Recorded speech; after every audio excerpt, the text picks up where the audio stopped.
How is that? Matt said on Monday that it's just about the swelling since it's a contusion. Where are you at with that now? How are you feeling? Yeah, it's mostly just the swelling. I'm truly like really day to day, like really day to day.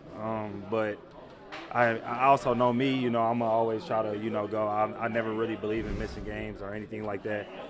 Last week I felt like, I didn't want to be a hindrance to the team, and I already felt like, a few plays that I tried to play through it, I didn't feel like myself. I couldn't really run. Even on like, the pass play, I went out for a route. I'm like watching film, I'm limping. So it's really just about, being able to go out there and still play and play, efficiently, but also, not hinder the team. Because you got hurt in the first quarter and then Second play of the game. Second play of the game. Yeah. And then tried to play through it. And it wasn't like a twist, it was just hitting your knee on the ground. Yeah, it was just hitting it. And then, when you hit it, any part of your knee, when it swells up, you can't really bend it. So that's the thing. Like, I could play through the pain, but I couldn't really get through the motion. And that's the thing. So, like, I couldn't really run. And I even felt myself like a couple of them runs I got afterwards, I was kind of protecting it a little bit, and I was not running like how I run. And that was my biggest thing. I didn't want to be a hindrance to the team. What was the sense of relief like for you, though, Josh, the fact that, however this week shuffles out, that, it ended up, relatively speaking, being okay? Yeah, I mean, I think that was the biggest thing because the way it felt, I'm like, it's no way that nothing is wrong. And even looking at my, MRI and just seeing how much like swelling and stuff I had in there, that was just the main thing. And really now today it's already, I would say 50%, really probably 60% of the swelling is gone.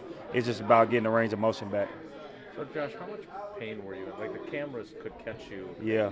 And I'm sure like your pops at home could He see did. it. Like Yeah, the that's wincing funny. that you were doing. Yeah. It was pretty obvious. Yeah. Just like we understand how you are. Yeah. You're gonna push through it, but where do you kind of put the pain scale?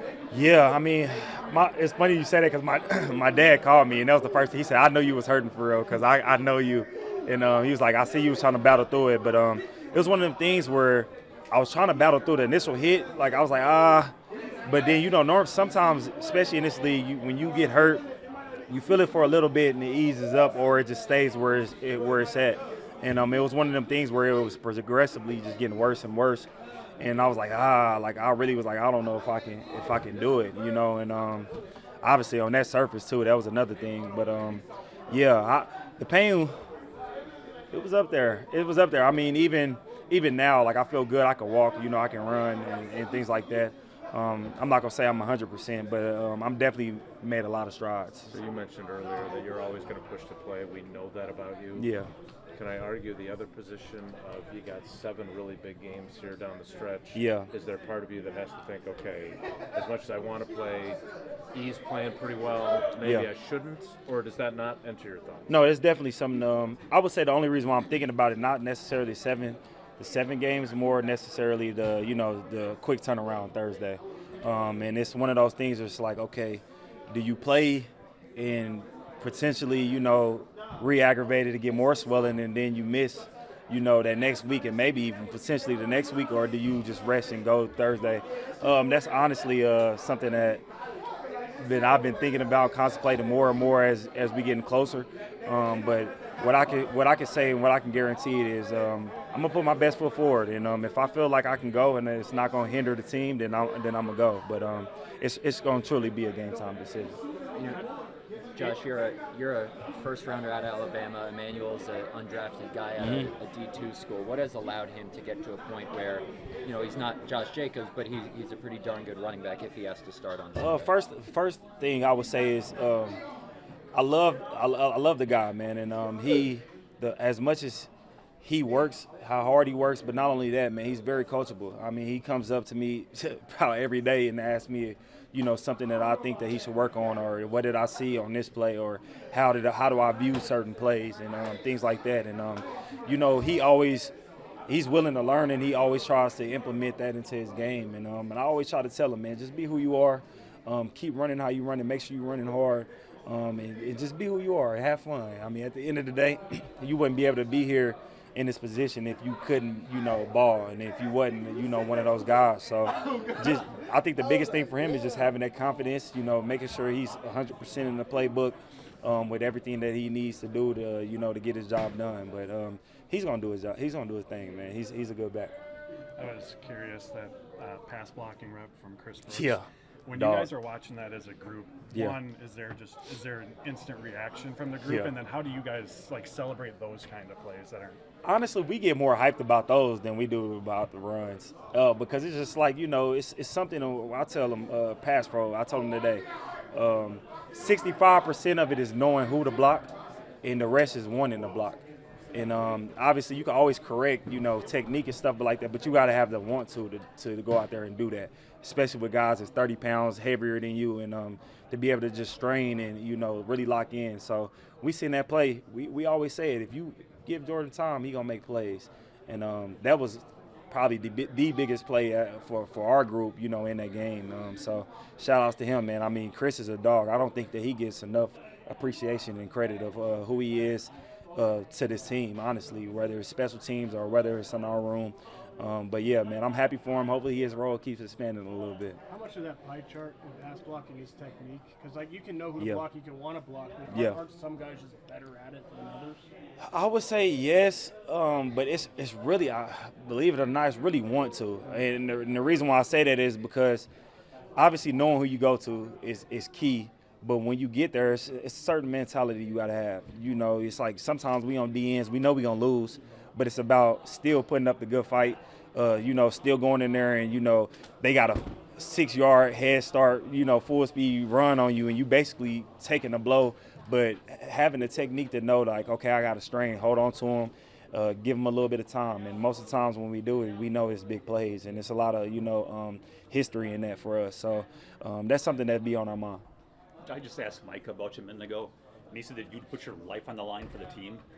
As far as playing her, where does that mentality come from? If you didn't play this game, yeah, nobody in this locker room would think anything of it, probably. So why is it so important? Where did that come from? I think it's just me being a competitor, honestly. And honestly, not only that, just not being able to, I feel like a big thing about me, and when it comes to the guys in this locker room, is a certain respect level that we have to have for each other and for our craft. And for me, man, it's big. It's hard for me to be able to look at somebody in their eyes and quit on them, or look at them in their eyes and be like, man, I didn't give it everything I had and for you. We in this together, and that's something that I always been a big stickler of, because even now, I'm taking less practice reps, and another guy got to go up and do more, and that affects him and his body and everybody else. So it's not wanting to let nobody down, but it's also having the mentality to still want to be great and excel in everything you do. Josh, I'm sorry if you were asked this. When's the last time this season that you felt healthy? Man. I don't know. That's a good that's a good question. Going in the way back. Yeah, that's a good question. Probably before Arizona? Yeah. Before Arizona was probably the last time, and then even then, you still got Dallas thing. Dallas, yeah. See, so yeah, probably going into Dallas. Week Dallas, week 3. Yeah. Is that common? Is that every other season, or is that maybe even a little bit more than usual? Yeah, I mean that's common for our position. I mean we play, what we do. We get hit by 6 people, and people stepping on you in the piles, all of those type things, and we can't duck it. Sometimes receivers can catch a ball and they know they about to get hit and go down. We can't avoid nothing. We gotta. That's the nature of our position, and it's something where that you're gonna be banged up going into each week, but it's just more so about how banged up you are, and how do you feel, because you're never gonna feel 100.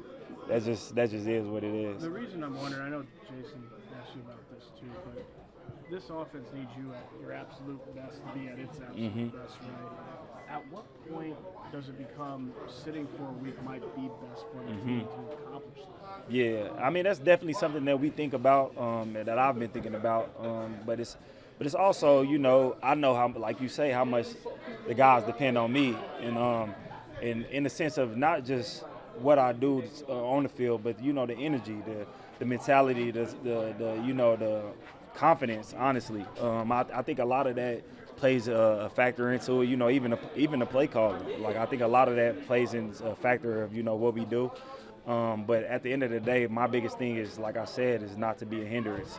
So if I feel like I'm going to hurt the team in any kind of way, then I have to be realistic and have an honest conversation with myself and Good and with Matt about, what the plan is going forward. With what you have going on, is it feasible that at any point you could get back to feeling healthy if you continue playing, or do you need to take a week off to do that? Yeah, I think for right now, I think the pain is going to be what it is.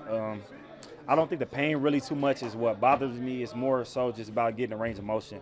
Like if I can't run, I can't do anything, and that's just me being all the way honest. But if it's just because I feel it a little bit, then I'm going to go. I mean, I can push through that. Mentally, I'm tough enough to push through that. But if I can't physically run, then it's going to be what it is.